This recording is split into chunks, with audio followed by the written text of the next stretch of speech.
ആകാശവാണി. നമസ്കാരം. വാർത്തകൾ വായിക്കുന്നത് വിജേഷ്. പ്രധാന വാർത്തകൾ.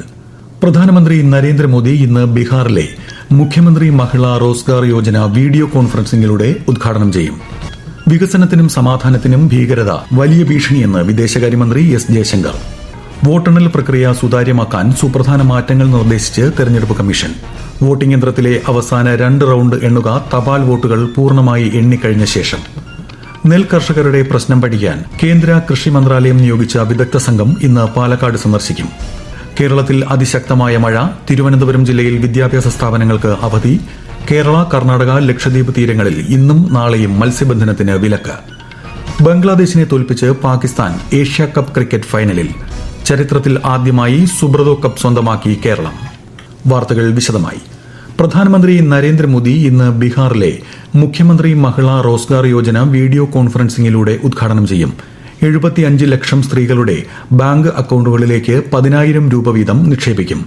സ്വയം തൊഴിൽ, ഉപജീവന അവസരങ്ങൾ എന്നിവയിലൂടെ സ്ത്രീ ശാക്തീകരണം ലക്ഷ്യമിട്ടാണ് സംരംഭമെന്ന് പ്രധാനമന്ത്രിയുടെ ഓഫീസ് പ്രസ്താവനയിൽ അറിയിച്ചു.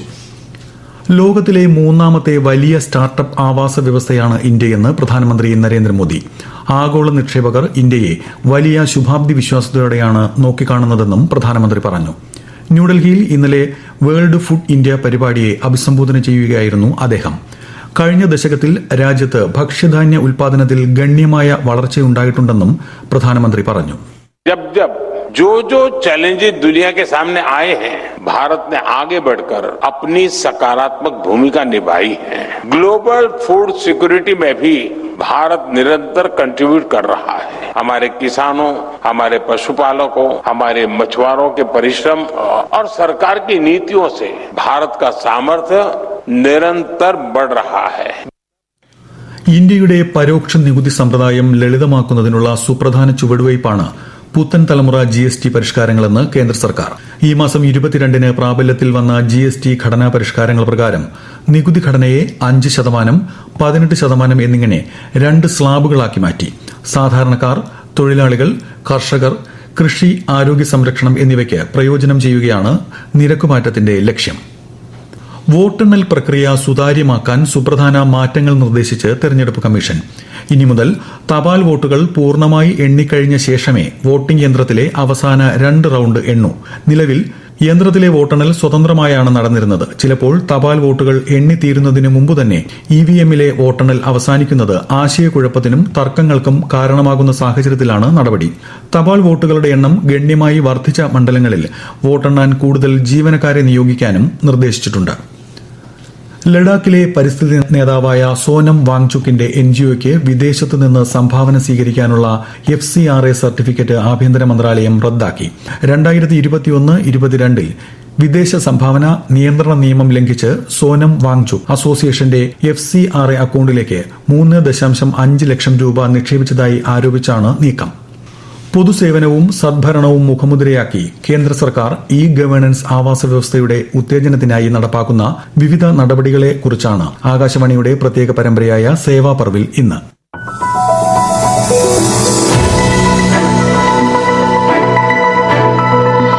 പൊതുസേവനങ്ങൾ മുതൽ സാമ്പത്തിക ശാക്തീകരണം വരെ ഇന്ത്യയുടെ ഗവേണൻസ് സംവിധാനം ജനജീവിതം മെച്ചപ്പെടുത്തുന്നത് ലക്ഷ്യമിട്ട് രൂപപ്പെടുത്തിയവയാണ്.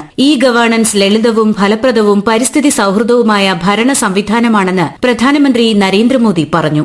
मेरे हिसाब से governance, easy governance, effective governance, economical governance, environment friendly governance, ये बहुत ही सरल है, बहुत ही उपयोगी है और आज के समय में जब समय की कठिनाई है तो कम समय में करने वाला काम इससे होगा. ഇന്ത്യയുടെ ഡിജിറ്റൽ സംവിധാനങ്ങളുടെ പ്രധാന ഘടകമായി JAM ട്രിനിറ്റി, അതായത് ജൻധൻ, ആധാർ, മൊബൈൽ എന്നിവ മാറിയിരിക്കുന്നു. സർക്കാർ ആനുകൂല്യങ്ങൾ, സബ്സിഡികൾ എന്നിവ നേരിട്ട് ഗുണഭോക്താക്കളുടെ ബാങ്ക് അക്കൌണ്ടുകളിൽ എത്തുന്നു. ലക്ഷക്കണക്കിന് ചെറുകിട വ്യവസായങ്ങൾ, വനിതാ സംരംഭകർ, സ്റ്റാർട്ടപ്പുകൾ എന്നിവ മെച്ചപ്പെടുത്തുന്നതിനൊപ്പം ആവിഷ്കരിച്ച മാർക്കറ്റ് പ്ലേസ് രാജ്യത്ത് വൻ മാറ്റങ്ങളാണ് കൊണ്ടുവന്നത്. വികസനത്തിനും സമാധാനത്തിനും ഭീകരത ഒരു ഭീഷണിയെന്ന് വിദേശകാര്യമന്ത്രി എസ് ജയശങ്കർ. ഭീകരതയ്ക്കെതിരെ പോരാടുന്നവർ അന്താരാഷ്ട്ര സമൂഹത്തിന് വലിയ സേവനമാണ് ചെയ്യുന്നതെന്നും അദ്ദേഹം പറഞ്ഞു. ന്യൂയോർക്കിൽ G20 വിദേശകാര്യമന്ത്രിമാരുടെ യോഗത്തിൽ ഓപ്പറേഷൻ സിന്ദൂർ സംബന്ധിച്ച് സംസാരിക്കുകയായിരുന്നു അദ്ദേഹം. ഉപരോധങ്ങൾ പ്രയോഗിക്കുന്നതിലെ ഇരട്ടത്താപ്പിനെ ശ്രീ ജയശങ്കർ വിമർശിച്ചു. നെല്ല് സംഭരണം സംബന്ധിച്ച് കർഷകരുടെ പ്രശ്നങ്ങൾ മനസ്സിലാക്കാൻ കേന്ദ്ര സംഘം ഇന്ന് പാലക്കാട് ജില്ലയിൽ സന്ദർശനം നടത്തും. ജോയിന്റ് സെക്രട്ടറിയുടെ നേതൃത്വത്തിലുള്ള സംഘം രാവിലെ വടവന്നൂർ പാടത്തിലെ കർഷകരെ കാണും. തുടർന്ന് കൊല്ലങ്കോട്, പൊൽപ്പുള്ളി, മലമ്പുഴ എന്നിവിടങ്ങളിലെ കർഷകരുമായി ചർച്ച നടത്തുന്ന കേന്ദ്ര സംഘം എലപ്പുള്ളി പാടിക്കോയും സന്ദർശിക്കും. കേരളത്തിൽ അതിശക്തമായ മഴ. തിരുവനന്തപുരം മുതൽ തൃശൂർ വരെയുള്ള 8 ജില്ലകളിൽ കേന്ദ്ര കാലാവസ്ഥാ വകുപ്പ് ഇന്ന് മഞ്ഞ ജാഗ്രത പ്രഖ്യാപിച്ചു. കനത്ത മഴ തുടരുന്ന സാഹചര്യത്തിൽ തിരുവനന്തപുരം ജില്ലയിലെ പ്രൊഫഷണൽ കോളേജുകൾ അടക്കമുള്ള എല്ലാ വിദ്യാഭ്യാസ സ്ഥാപനങ്ങൾക്കും ജില്ലാ കളക്ടർ ഇന്ന് അവധി പ്രഖ്യാപിച്ചു. മുൻ നിശ്ചയിച്ച പൊതുപരീക്ഷകൾക്ക് മാറ്റമില്ല. കേരള, കർണാടക, ലക്ഷദ്വീപ് തീരങ്ങളിൽ ഇന്നും നാളെയും മത്സ്യബന്ധനത്തിന് വിലക്കേർപ്പെടുത്തി. ബംഗാൾ ഉൾക്കടലിന്റെ കിഴക്ക് മധ്യഭാഗത്ത് രൂപപ്പെട്ട ന്യൂനമർദ്ദം ശക്തി പ്രാപിക്കുന്നതായി കൊൽക്കത്ത കാലാവസ്ഥാ വകുപ്പ്. നാളെയോടെ ഒഡീഷ, ആന്ധ്രാപ്രദേശ് തീരത്തേക്ക് നീങ്ങുമെന്നാണ് മുന്നറിയിപ്പ്. പശ്ചിമ ബംഗാളിന്റെ വിവിധ പ്രദേശങ്ങളിൽ അടുത്ത 7 ദിവസം ശക്തമായ മഴയ്ക്ക് സാധ്യതയുള്ളതിനാൽ മഞ്ഞ ജാഗ്രത പ്രഖ്യാപിച്ചു. ഞായറാഴ്ച വരെ മത്സ്യബന്ധനത്തിനും വിലക്കേർപ്പെടുത്തി. ഈ വാർത്തകൾ ആകാശവാണിയിൽ നിന്ന്. ആകാശവാണി വാർത്തകളും വാർത്താ അധിഷ്ഠിത പരിപാടികളും All India Radio news Thiruvananthapuram YouTube ചാനലിലും @All India Radio news Thiruvananthapuram Facebook പേജിലും AIR ന്യൂസ് _തിരുവനന്തപുരം ഇൻസ്റ്റഗ്രാം അക്കൌണ്ടിലും @AIR ന്യൂസ് _TVM X ഹാൻഡിലും ലഭ്യമാണ്. പ്രധാനമന്ത്രി നരേന്ദ്രമോദി ആകാശവാണിയിലൂടെ ജനങ്ങളുമായി ആശയങ്ങൾ പങ്കുവയ്ക്കുന്ന പ്രതിമാസ റേഡിയോ പ്രഭാഷണ പരിപാടി മൻ കി ബാത്തിന്റെ 126ാം പതിപ്പ് ഈ മാസം 28 രാവിലെ 11 മണിക്ക് ദൂരദർശന്റെയും ആകാശവാണിയുടെയും മുഴുവൻ ശൃംഖലകളിലും പരിപാടി ലഭ്യമായിരിക്കും. 1800117800 എന്ന toll free നമ്പറിലൂടെയും Narendra Modi app, my GOV open forum എന്നിവയിലൂടെയും മൻ കി ബാത്തിലേക്ക് ആശയങ്ങൾ അറിയിക്കാനുള്ള സമയപരിധി ഇന്ന് അവസാനിക്കും. ദേശീയ ഹൈഡ്രജൻ ദൌത്യത്തിലൂടെ കാർബൺ പുറന്തള്ളൽ പൂർണ്ണമായും ഇല്ലാതാക്കുന്നതിന് സർക്കാർ പ്രതിജ്ഞാബദ്ധമാണെന്ന് കേന്ദ്രമന്ത്രി സർബാനന്ദ സോനോവാൾ. മഹാരാഷ്ട്രയിലെ ജവഹർലാൽ നെഹ്റു തുറമുഖ അതോറിറ്റിയുടെ ഇലക്ട്രിക് ട്രക്കുകൾ ഫ്ളാഗ് ഓഫ് ചെയ്യുകയായിരുന്നു അദ്ദേഹം. 2030ഓടെ രാജ്യം കപ്പൽ നിർമ്മാണ രാജ്യങ്ങളിൽ ആദ്യ 10ൽ ഇടം നേടുമെന്നും ശ്രീ സോനോവാൾ അറിയിച്ചു. ഏഷ്യ കപ്പ് ക്രിക്കറ്റ് ഫൈനലിൽ ഞായറാഴ്ച ഇന്ത്യ പാകിസ്ഥാനെ നേരിടും. ദുബായിൽ ഇന്നലെ രാത്രി നടന്ന സൂപ്പർ 4 മത്സരത്തിൽ ബംഗ്ലാദേശിനെ 11 റൺസിന് പരാജയപ്പെടുത്തിയാണ് പാകിസ്ഥാൻ ഫൈനലിൽ എത്തിയത്. സൂപ്പർ 4ലെ മറ്റൊരു മത്സരത്തിൽ ഇന്ത്യ ഇന്ന് ശ്രീലങ്കയെ നേരിടും. 64 വർഷം നീണ്ട കാത്തിരിപ്പിന് വിരാമമിട്ട് കേരളം ഇതാദ്യമായി Subroto cup international football tournament കിരീടം സ്വന്തമാക്കി. കോഴിക്കോട് ഫാറൂഖ് ഹയർ സെക്കൻഡറി സ്കൂളാണ് കേരളത്തിനു വേണ്ടി കന്നി കിരീടം നേടിയത്. ആകാശവാണിക്ക് വേണ്ടി സുരേഷ് ബാബു തയ്യാറാക്കിയ റിപ്പോർട്ട്.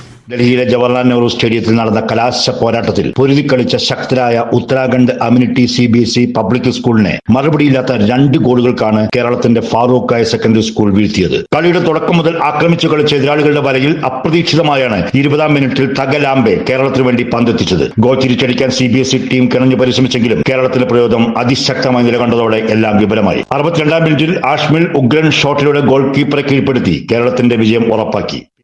കേന്ദ്ര ആഭ്യന്തരമന്ത്രി അമിത്ഷാ ഇന്ന് കൊൽക്കത്ത സന്ദർശിക്കും. 3 ദുർഗാപൂജ പരിപാടികൾ അദ്ദേഹം ഉദ്ഘാടനം ചെയ്യും. കൊൽക്കത്തയിലെ ലബുതല, സാൾട്ട് ലേക്ക് എന്നിവിടങ്ങളിലാണ് പരിപാടികൾ. അഫ്ഗാനിസ്ഥാനിൽ വീണ്ടും ദുരിതാശ്വാസ സഹായം എത്തിച്ചതായി വിദേശകാര്യ മന്ത്രാലയം. 3 കണ്ടെയ്നറുകൾ നിറയെ ദുരിതാശ്വാസ സാമഗ്രികളാണ് എത്തിച്ചത്. അടുത്തിടെയുണ്ടായ ഭൂകമ്പത്തെ തുടർന്ന് അഫ്ഗാനിസ്ഥാന് ഇന്ത്യ നൽകുന്ന മാനുഷിക സഹായത്തിന്റെ തുടർച്ചയാണിത്. പ്രധാന വാർത്തകൾ വീണ്ടും. പ്രധാനമന്ത്രി നരേന്ദ്രമോദി ഇന്ന് ബീഹാറിലെ മുഖ്യമന്ത്രി മഹിളാ റോസ്ഗാർ യോജന വീഡിയോ കോൺഫറൻസിംഗിലൂടെ ഉദ്ഘാടനം ചെയ്യും. വികസനത്തിനും സമാധാനത്തിനും ഭീകരത വലിയ ഭീഷണിയാണെന്ന് വിദേശകാര്യമന്ത്രി S. ജയശങ്കർ. വോട്ടെണ്ണൽ പ്രക്രിയ സുതാര്യമാക്കാൻ സുപ്രധാന മാറ്റങ്ങൾ നിർദ്ദേശിച്ച് തെരഞ്ഞെടുപ്പ് കമ്മീഷൻ. വോട്ടിംഗ് യന്ത്രത്തിലെ അവസാന 2 റൌണ്ട് എണ്ണുക, തപാൽ വോട്ടുകൾ പൂർണ്ണമായി എണ്ണിക്കഴിഞ്ഞ ശേഷം. നെൽകർഷകരുടെ പ്രശ്നം പഠിക്കാൻ കേന്ദ്ര കൃഷി മന്ത്രാലയം നിയോഗിച്ച വിദഗ്ധ സംഘം ഇന്ന് പാലക്കാട് സന്ദർശിക്കും. കേരളത്തിൽ അതിശക്തമായ മഴ. തിരുവനന്തപുരം ജില്ലയിൽ വിദ്യാഭ്യാസ സ്ഥാപനങ്ങൾക്ക് അവധി. കേരള, കർണാടക, ലക്ഷദ്വീപ് തീരങ്ങളിൽ ഇന്നും നാളെയും മത്സ്യബന്ധനത്തിന് വിലക്ക്. ബംഗ്ലാദേശിനെ തോൽപ്പിച്ച് പാകിസ്ഥാൻ ഏഷ്യ കപ്പ് ക്രിക്കറ്റ് ഫൈനലിൽ. ചരിത്രത്തിലാദ്യമായി സുബ്രതോ കപ്പ് സ്വന്തമാക്കി കേരളം. വാർത്തകൾ കഴിഞ്ഞു. അടുത്ത വാർത്താ പ്രക്ഷേപണം ഉച്ചയ്ക്ക് 12:30.